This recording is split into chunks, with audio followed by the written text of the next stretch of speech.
Hello, good evening, good morning, good afternoon, and welcome. It's Nurse Richard, the Wax Wizard. I nearly forgot who I was then. This is episode 232.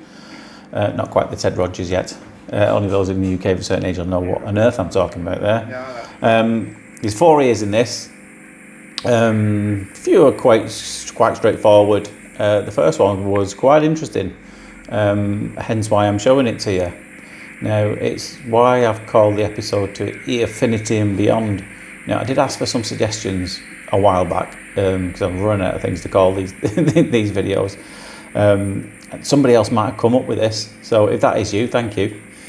But what we've got now, this chap, now it wasn't blocked at all, this ear.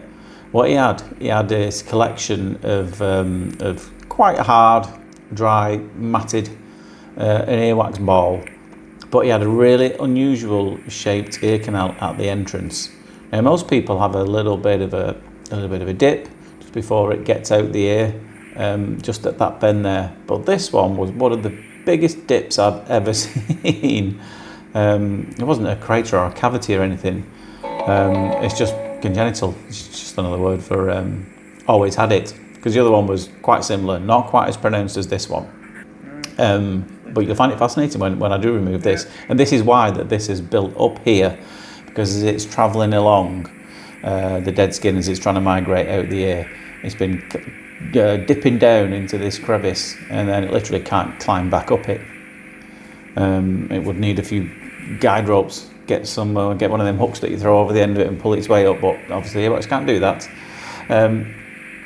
So we needed my help to get it out.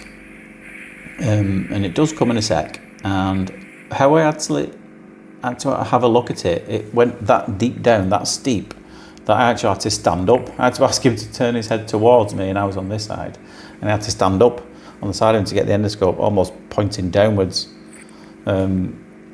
This thing here, it was bigger than I thought it was at first, and when you see this little crevice, this trench, you'll know exactly why it was like that. I did get a picture of these two little plugs afterwards, so it's here we go there, and it's already, I can see, hang on a minute, where's the ear canal going?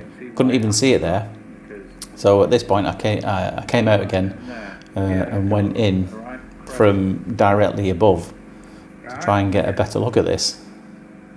So I'm stood up here looking down, and just look at that pronounced dip there. It's like a slide, isn't it? So the earwax has been sliding down there and then just collecting in that little bowl. You know, yeah, I could almost shout into it and my voice would echo back at me. Do you know? I didn't do that, but it's one of the most pronounced ones I've seen. So there's a little video of what it looks like, and then a still image there. And what I've done, I've drawn a little no expense spared on the technology here, a little map, so that it follows the line of that, let's call it a little bowl inside his ear, just before it gets out. So yeah, I've not seen one like that for a good old while. The next 3 were fairly straightforward. Nice one this, because I think it was a lady. She was pulling her ear open like that. That's why it looks nice and wide and open. You know, nothing obstructing, or none of the hairs in the way. Very dark one this. Clearly been in there a while. She could barely hear a thing at all, this lady. Quick update. If I do sound like I'm a bit tired and my eyes look like peels in the snow, I can't say the word I actually want to use then. That's because I got in last night at 4 o'clock in the morning. Well, why has he done that? Has he been out in the raz? No, I haven't. Not for a while anyway. I think in the previous video I was telling you my daughter wasn't so good. She's barking like a dog, I think I said. And anyway, yesterday she really got poorly quite quickly, so we had to rush her in. She was really struggling, God bless her, with the breathing, get a lot of pain in her chest, and bless her, she was crying her eyes out. So I thought, do you know what, we're just going to have to take her in and see what's going on. So we took her in. And after a 8-hour wait, it's under a lot of pressure at the moment. Our public health service, God bless it, that's why I'm not working in it anymore. It's too much like hard work. They took a throat swab and they found that she's got influenza A, flu.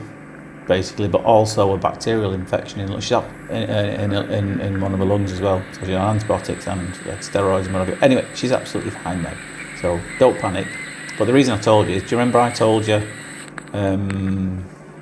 maybe 5-6 episodes ago that I'd been struggling with a dose of man flu? Turns out it probably was actual flu, and I probably gave it to my daughter, and it probably hit her a bit harder than me. So I don't think it was man flu, it was actual flu. And the worst thing you can do is Google something into it. When they said influenza A, I'm not an expert on these kind of things. I know a little bit, obviously.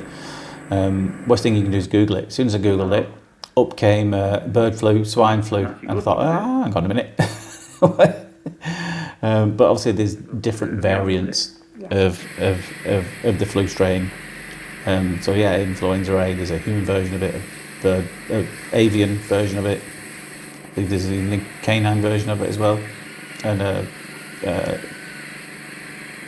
what's the word? Pig, swine, yeah, call it swine flu, don't they? Forgot the word for it then. But yeah, she's not got any of them. It was just good old fashioned human flu with a bit of a bacterial infection thrown in for good measure. So we got in very late last night. So I've had about 2 hours sleep. I'm absolutely pooped. So hopefully I get early night tonight for me, I think. This one, the last 2 ears that you've seen was from a friend of mine. Oops. I hope she doesn't mind me showing them. I don't think she will. You could probably hear some laughing in the background. I dropped it on her lap. It fell on her lap. Thankfully we're good friends, known her for a very, very, very long time. I used to play rugby with her husband.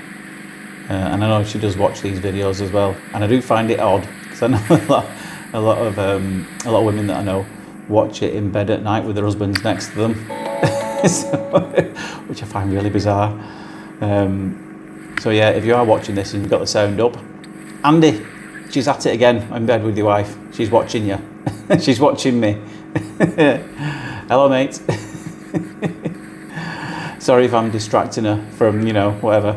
But yeah, she's at it again. She's watching me in bed. I'm really sorry, pal. She's probably got it on mute after all that anyway. Sorry, feeling a bit silly. It's clearly the lack of sleep that's getting to me. So you can see we've got all of that. Tiny little bit left down there, which we'll just pop the fine end tube on and grab hold of that. Nice clear eardrum. A little bit irritated, but otherwise not too bad. If you do enjoy these videos, which I know a lot of you do, then feel free to press those buttons, send me a comment. Just press like on the page. You don't have to do that, even share it if you want. But thanks for everyone who does that so far. I do appreciate it an awful lot. But for now, you guys take care of yourselves, and I will see you soon. Bye bye.